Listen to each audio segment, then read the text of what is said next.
સુરત પોલીસે બાળકો બચાવ્યા. Surat crime branch, મહિલા સેલ અને વિવિધ પોલીસ મથકોની સી ટીમો તથા સર્વેલન્સ સ્ટાફ દ્વારા સુરતના જુદા જુદા વિસ્તારોમાં સવારથી સાંજ સુધી ઓપરેશન હાથ ધરી બાળકોનું રેસ્ક્યુ કર્યું હતું. ભીખ માંગતા અને સફાઈના નામે પૈસા ઉઘરાવતા 38 બાળકોનું રેસ્ક્યુ કર્યું હતું, જેમાં ગુજરાતના 23, બિહારના 10 અને મહારાષ્ટ્રના 5 બાળકો છે. આ તમામ બાળકોને ચાઇલ્ડ શેલ્ટર હોમમાં રાખવામાં આવ્યા છે. અહીં બાળકોને રહેવા, જમવા સહિતની તમામ સુવિધાઓ આપવામાં આવી રહી છે. 38 બાળકોમાંથી 4 અનાથ છે. સુરત શહેર પોલીસની જુદી જુદી બ્રાન્ચ તથા સ્થાનિક પોલીસની કુલ 30 ટીમો બનાવી સમગ્ર શહેરની અંદર તારીખ 29 જુલાઈ 2024ના સવારથી આવા બાળકોને શોધવાનું ઓપરેશન હાથ ધરવામાં આવ્યું હતું. સાંજ સુધીમાં આવા 38 બાળકો મળી આવ્યા હતા કે જેઓ ભીખ માંગતા હોય અથવા તો કચરો વીણી કે સફાઈ કરી રૂપિયાની માંગણી કરતા હોય. 38 બાળકોમાં 6 વર્ષના, 7 અને 12 વર્ષની વયના 31 બાળકો મળી આવ્યા છે. આ તમામ 38 બાળકો ગુજરાત ઉપરાંત અન્ય રાજ્યો સાથે સંબંધ ધરાવે છે, જેમાં ગુજરાતના 23, બિહારના 10 અને મહારાષ્ટ્રના 5 બાળકો છે. રેસ્ક્યુ કરાયેલા બાળકોમાં માતા પિતા સાથે કુલ 33 બાળકો હતા, જ્યારે 4 બાળક અનાથ છે અને 1 બાળક અન્ય વ્યક્તિ સાથે મળી આવ્યું હતું. છેલ્લા 1 મહિનાથી આવા બાળકો પર નજર રાખવામાં આવી રહી હતી, જેમાં 113 બાળકો ભીખ માંગવાની અથવા કચરો વીણી કે સફાઈ કામ કરી રૂપિયા ઉઘરાવતા હોય તેવી ઓળખ થઈ છે. અન્ય બાળકોની રેસ્ક્યુ તથા પુનઃ વસનની કામગીરી આગામી સમય સુધી ચાલુ રહેશે. સુરત પોલીસ દ્વારા જુવેનાઇલ જસ્ટિસ એક્ટ અને કાયદાકીય જોગવાઈઓ મુજબ કામગીરી CWS ચાઇલ્ડ વેલફેર કમિટીને બાળકોનો કબજો સોંપવાની કામગીરી કરવામાં આવી છે. આવા બાળકોના પુનઃવસન માટે સુરત પોલીસ કમિશનર અનુપમસિંહ ગેહલોત દ્વારા આપવામાં આવેલા આદેશને પગલે સુરત ક્રાઇમ બ્રાન્ચના જેસીપી, ડીસીપીના માર્ગદર્શન હેઠળ એસીપી મહિલા સેલ દ્વારા AHTU, IU, CAW વિવિધ પોલીસ મથકો, સી ટીમ અને સર્વેલન્સ સ્ટાફની જુદી જુદી ટીમો બનાવી સમગ્ર શહેરમાંથી આવા બાળકોને શોધી કાઢવા માટેનું કાર્ય હાથ ધર્યું હતું.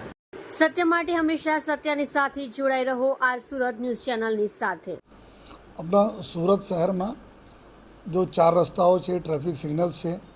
તે વિસ્તારમાં નાના નાના બાળકો ભિક્ષાવૃત્તિ કરતા નજર આવે છે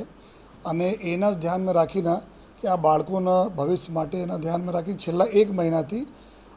સુરત ક્રાઇમ બ્રાન્ચ, અમારી મહિલા પૂરી ટીમ, સી ટીમ્સ,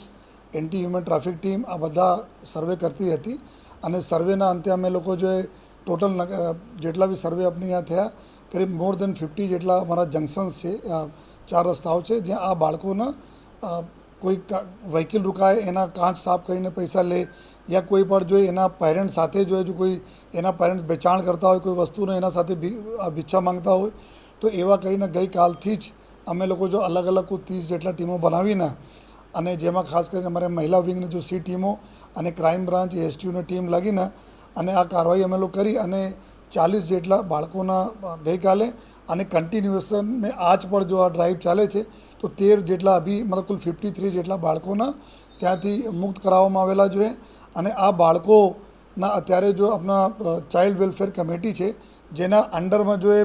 આપણા ચાઇલ્ડ કેર ઇન્સ્ટિટ્યૂટ આપણા કુલ સુરત શહેરમાં 8 જેટલા આવે છે જ્યાં એવા બાળકોના રાખવાની તમામ વ્યવસ્થાઓ કરવામાં આવી છે ગવર્મેન્ટ તરફથી. તો એવી જગ્યાએ જો પોપાવાલા આપણા કતારગામ છે ત્યાં જો એ ચાઇલ્ડ કેર જે ઇન્સ્ટિટ્યૂટ છે ત્યાં બધા બાળકોને મૂકવામાં આવેલા છે અને આ બાળકોમાં આપણા ગુજરાતના, બિહારના, રાજસ્થાનના, મહારાષ્ટ્રના બાળકો છે જો જેમાં ગઈકાલ તક જો કાર્યવાહી થઈ એમાં 21 જેટલા અમારી નાની દીકરીઓ છે, 19 જેટલા દીકરાઓ હતા અને અત્યારે બી જો બીજા 13 જેટલા લોકોને અત્યારે લઈને ગયા છે એની બી કામગીરી ચાલુ છે. જો 40 જેટલા ગઈકાલે લઈ ગયા, આમાં કુલ 35 જેટલા લોકો એવું હતા બાળકો જે પેરેન્ટ સાથે આપણા હતા. જો પેરેન્ટ્સ ક્લેમ કરે છે કે મારા બાળક છે તો એના માટે તમામ ડોક્યુમેન્ટ્સના ખરાઈ અને તમામ જો અમે લોકો ડાઉટ લાગશે તો DNA ટેસ્ટ કરાવવાની બી જો નામદાર કોર્ટના હુકમથી અમે લોકો કરી જોઈએ,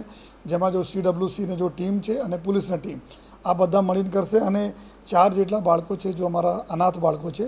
જો એકલા આપણા રહેતા હતા એના કોઈ પેરેન્ટ્સ નથી આ છે. અને એક જો બાળક છે જો ગયા વર્ષે બી આ પ્રકારના પ્રવૃત્તિ કરતા જો પોલીસ લઈ આવી હતી જો આ બાળક કોઈ એના ઓળખતા સાથે રહે છે તો જ્યાં જ્યાં અમે ડાઉટ લાગશે તે આમાં કોઈ બાળકને કોઈ ટ્રાફિકિંગ તો નથી થઈ છે આ દિશામાં બી કાર્યવાહી જો કરવામાં આવશે જો અને અત્યાર સુધી જો ટોટલ અત્યારે 53 બાળકો લઈને આવ્યા આવનાર જો કન્ટિન્યુઅસ આ ડ્રાઈવ ચાલુ બી રહેવાના છે આજે કાલે જેમાં ઓર બી જો બારિશને લીધે અમુક લોકો નથી આવતા પછી આવતા હોય તો આ તમામ જંકશન આપણા ઉપર બાળકો નહીં આવે આ દિશામાં અમે લોકો કાર્યવાહી કરીએ છીએ અને આ બાળકોને જો ઉંમર છે આપણા જોઈએ તો લગભગ જો 0 થી 6 વર્ષમાં જો કુલ 7 જેટલા બાળકો છે જો 6 થી 12 વર્ષમાં અને કુલ એના 6 થી મતલબ 12 વર્ષ બીચમાં 33 જેટલા બાળકો આપણા આવે છે જો તો હાવ નાના નાના અમારા ભૂલકાઓ છે જેના ભવિષ્યના એજ્યુકેશન હોય એના સારા હેલ્થ હોય એના માટે જો CWCની જો ટીમ છે ચાઇલ્ડ વેલફેર કમિટીના એના સાથે આવનાર દિવસોમાં બી અમે લોકો સંકલન કરીને બાળકોના એજ્યુકેશન થાય બાળકોને સારા રખરખાવ થાય અને ફરીથી બાળક આપણા પેરેન્ટ સાથે નજર નહીં આવે 4 રસ્તાઓ પર એવા અમે લોકો આ દિશામાં કામગીરી કરતી રહેશે.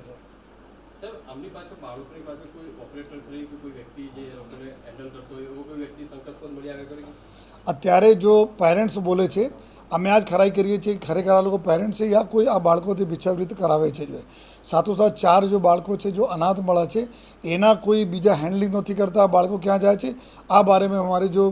CWCના ટીમ સાથે અમે લોકો અત્યારે પૂછપરછ કરીએ છીએ કે પૂરા અમારા લોકોના જો ડાયરેક્શન છે આ બધા ડ્રાઈવના આ જ છે કે કોઈ એના હ્યુમન ટ્રાફિકિંગ તો નથી થતી આ દિશામાં અમારી લોકોના કાર્યવાહી ચાલુ છે. કંઈક નશીલા પદાર્થ પણ આપવામાં આવે છે જેથી બાળક કન્ટિન્યુ નશામાં રહે અથવા તો સૂઈ પણ રહે. જનરલી આ ભિક્ષાવૃત્તિ કરવા માટે અમુક બાળકો કન્ટિન્યુઅસ ઊંઘતા નજર આવે છે તો એના બી અમુક નશીલી વસ્તુ જો એના મોઢામાં જો આ લોકો જો જીભ ઉપર મૂકી દે છે જેથી બાળક ઊંઘતા હોય એના લઈને ભિક્ષાવૃત્તિ કરતા હોય આ પ્રકારના બી બનાવ બને છે જે બી આ જ બધા ચીજો અમારા ટાર્ગેટમાં છે કે આ પ્રકારના કેટલા બાળકો છે અને એના માટે જો ડૉક્ટર્સના ટીમ છે જો મેડિકલની ટીમ છે એના બી સાથે અમે મદદ લઈને અત્યારે આ બી ચેકિંગ કરીએ છીએ.